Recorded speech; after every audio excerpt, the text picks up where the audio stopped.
my cookies. Okay, so today we're going to be making an open steak sandwich, which sounds really nice. Okay, so what we're going to need is I've got the balsamic vinegar glaze in the cupboard. But first of all, what I'm going to do is I've done 4 potatoes and cut them into chips. I've let them dry for a little while because then that makes it go lovely and crispy. 4 potatoes, just cut up, chop, chips. Perfect. Part boil them, and then, like I said, just leave them to dry out a little bit, and it helps. I've put the oven on to 200. So you're going to need some rump steak, 1 ciabatta roll, about a tablespoon of mustards, whole grain mustards, 5 grams of thyme, a couple sprigs of rosemary or rosmarino. These are 2.5 cloves of garlic. I've cut up most of it, but the others I'm going to keep for when we do the steak. So they go lovely and crispy in the pan, and they're so nice to just sprinkle on top. Don't get me started on that, otherwise I'm going to be salivating. Some rocket.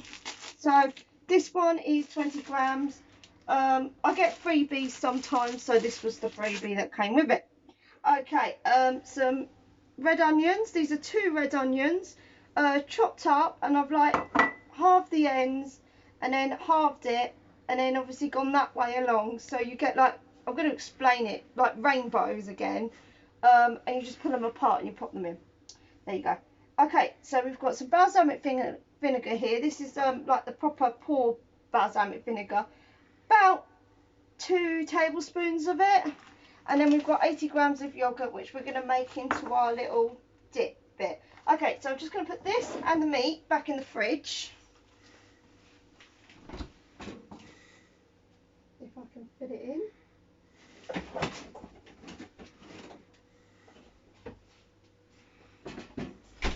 Okay, so I'll leave that over there for the moment. So we're going to focus on our potatoes. Obviously I've got salt and pepper, the normal staples that I have. So put your potatoes into a bowl. And always remember to wash your hands, which I did before I did the video. So there we go. So you want quite a strong potato, something like a King Edward, russet potatoes, anything like that really, anything that kind of is good for sturdy baking. Okay, so put some olive oil in. And then for this one, I'm going to use a more finer salt because it goes on a little bit better and covers it. So you want to mix that up. A bit more salt. Now, it's controversial, but I like putting pepper on mine. So it's up to you. If you don't like that, then that's fine.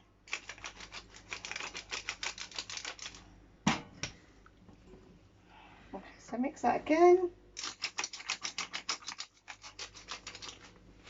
I'll pop that in. And then what we're going to do is we're going to put a couple of sprigs of rosemary in. This gives lots of flavour to your chips. Okay, and then I'm going to grab my little thing, and Gary is standing right where I need to be. Right, so pop these on here. Now you probably see that I've got mine, when it's dry, and I put mine on here, and then I put a little thing underneath. It really does help it all come together, and when it's leaking a little bit, you don't have it all over your cooker. So, can do them. I do like homemade chips. I mean, if you want to, you can buy normal chips. To be honest, it's just that I happen to have so many potatoes at home at the moment that chips were the best thing to be doing. Or mashed potato, anything really, but I wouldn't really have mashed potato with this. Okay, so put that there. Okay, so keep this olive oil because it's got the rosemary in it, and we'll use that later for the steak. So if we grab a little bit of our thyme, and just sprinkle that over the top. I mean, if you wanted to make it quite Italian, you could always put a bit of Parmesan over the top of it, Parmigiano.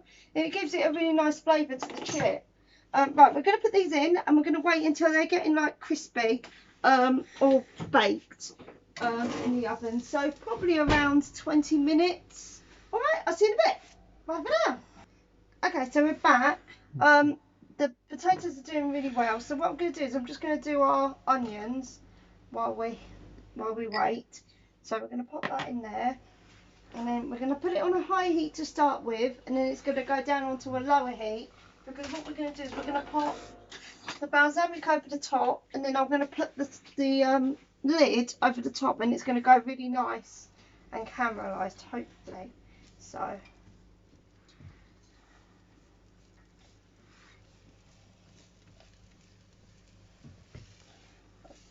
a lot of chefs say, well, you don't really need to put olive oil in to reduce them. I like putting a bit of olive oil in mine. That's my personal opinion, but some people do, some people don't.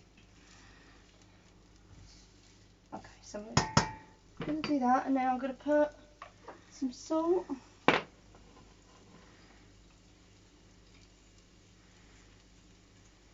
Just to give them a bit of flavour.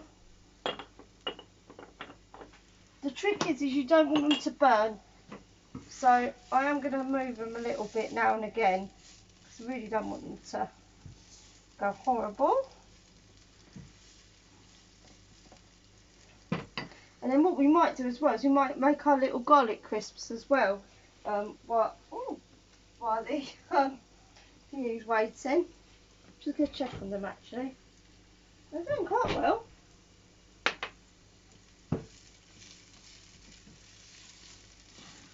It's nice to do everything in kind of one pan, because you get the flavours in the pan.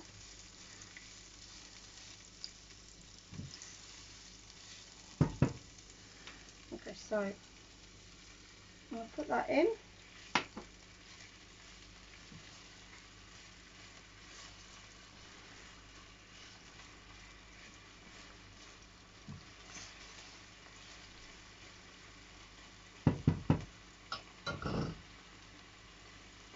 Okay, so I'm going to bring that down to a reduced heat now. I've got my grill on as well. My grill takes absolutely ages to do anything, so I've put the grill on at the moment because it takes about it takes about 15 minutes for it to heat up and about 1 second for it to burn everything. So there you go.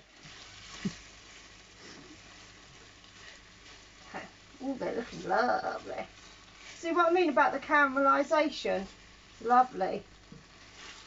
Now I've left this little pot here because I'm going to pop them in there, and then what you can always do is you can cover them with cling film and keep them aside, and then when you're doing the steak just put them in for another couple of minutes and that will heat them up again. I don't think they're actually going to need to have the thingy on top.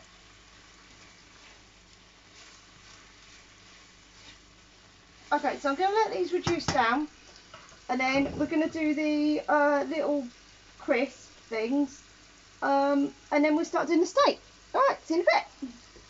Okay, so we're going to make the little chippy things. So pop a little bit of the olive oil that we had earlier into the pan. All of my onions are now done. Look, they've gone lovely and caramelised. So we'll keep them over here. I'll take that onion out, that garlic out. So put your garlic in. Keep this because there's no point wasting it. That's what I'm going to do.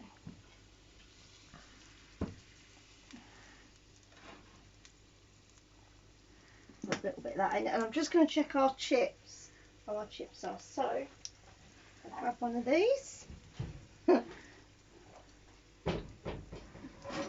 Oh, they're looking very nice. Look, listen, they're singing.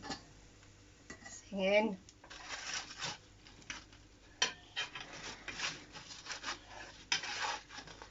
They do tend to stick at times. I mean, these chips aren't going to be like obviously McCain chips or anything like that, but they're nicely homemade, so and that's the most important thing. Oh, okay, this is why you need to watch your garlic.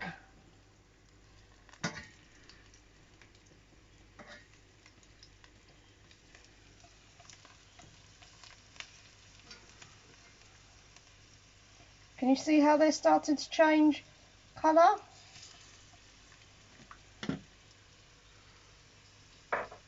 Okay, so what I am going to get is I'm going to get a little tin just so that they can all sit separately actually, because otherwise if you put stuff on top of each other that's crispy, it goes funny. It goes all soggy again. There's no point, is there? You spent all this time getting some nice little chips.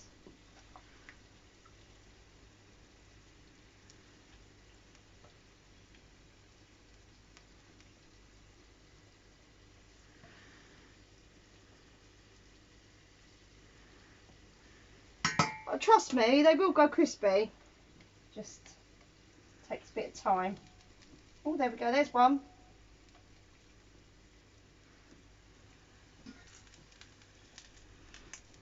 Sometimes they stick together as well. It's a bit harder once they've been in the pan to try and split them up, but we are thinking of getting like a microphone so you can hear me a bit more better, because I notice sometimes I go a little bit quiet. So so we're going to try and get a microphone at some point, but that might not be till next month.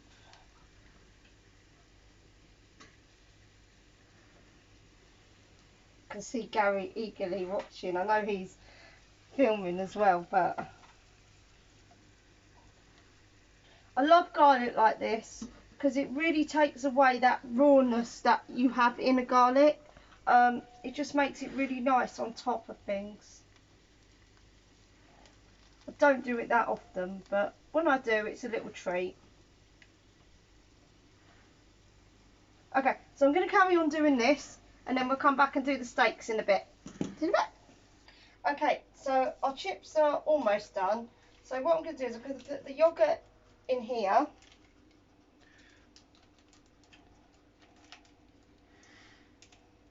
You can do this with mayo if you like. It's just that we're not particularly fond of mayo, so we don't really have mayo. So it's up to you what you want to do with it, but just mix that in.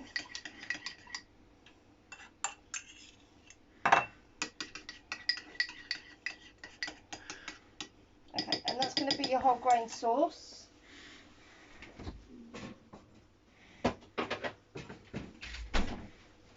Okay, so really quickly in the pan.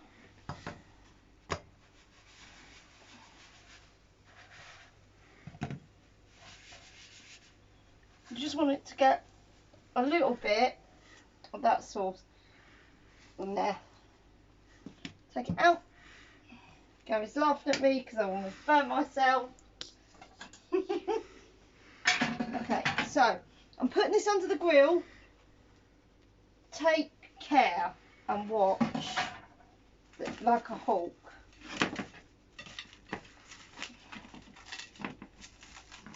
Okay, so what we're going to do is we're going to season our steak.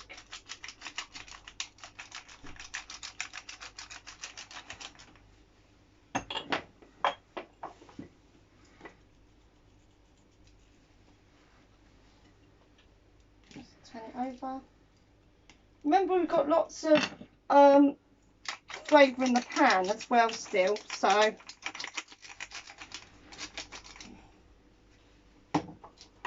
salt.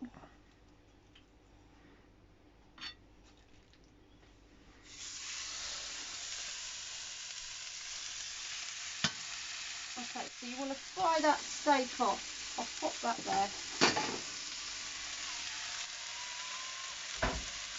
And we want to put a bit of rosemary in there.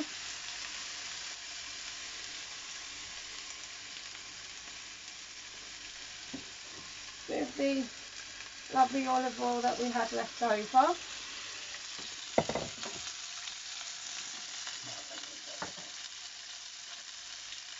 And a bit more of our thyme as well.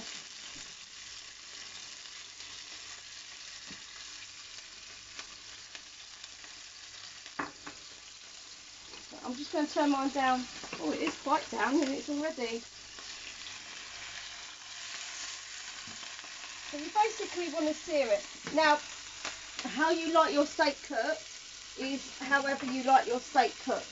But I must admit, I'm not the greatest chef at steak. Sometimes it comes out a bit on the rare side, like not rare side, but what people say it should be. And other times it comes as well done. It depends on what it is.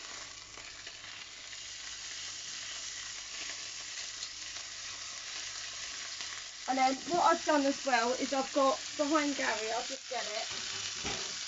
I've got another one of my trays and stuff just to put the meat on so that when it's resting it has a bit of time just to sit on it rather than us trying to like do all that.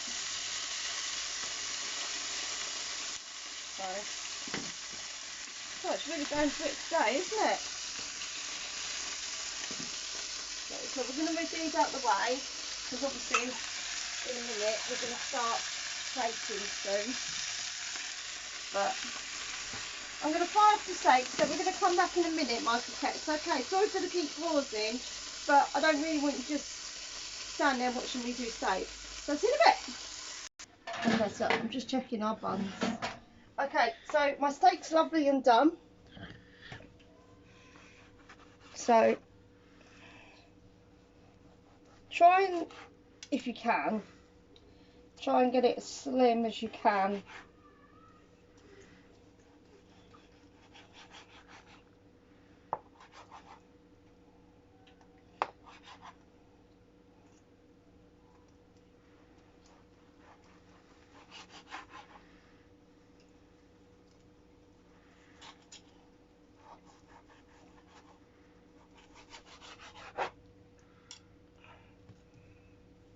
Now, if it isn't cooked enough for you, just put it back in the pan. It's alright like this. And then you can gauge what you want from it. So like for mine, the top bit's coming out a bit more raw. So what I'll do is I'll put that back in the pan and that'll be fine. Okay, so I'm going to do that and then we'll be back. Okay? Okay, so the meat's all done now.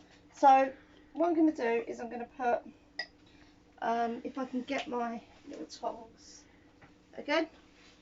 Okay, so we're going to put the beef on top. Take the rosemary off.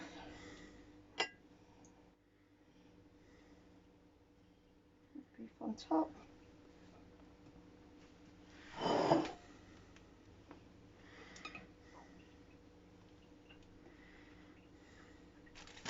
Put them over there. So as much beef as you like, really. I'm going to put about that much on it. Okay, and then do you want onions? Yep, Gary wants onions, so I'll put some onions on.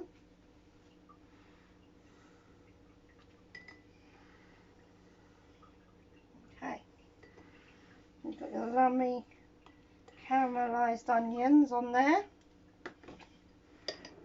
And then a little bit of our mustard. Just a little bit, you don't need a lot.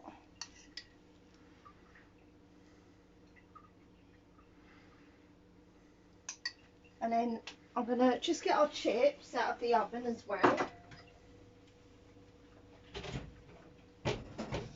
So, ta-da! Homemade chips.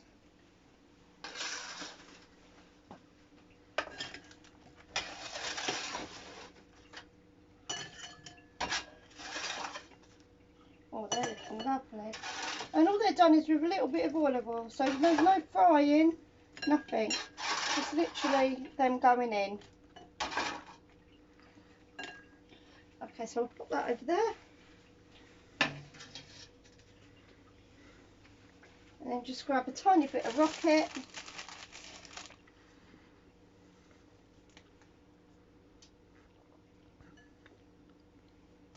On the top. I like to bunch it up a little bit.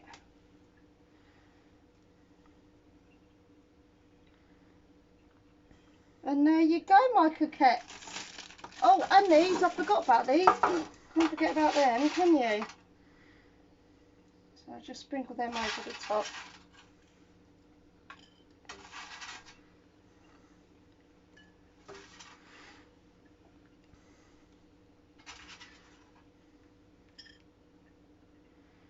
Okay, so there you go, my coquettes.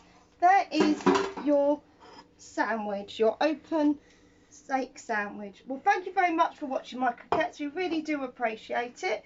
Please like, please share, and if you're on YouTube, please subscribe and please like our page. Thank you very much. Bye for now.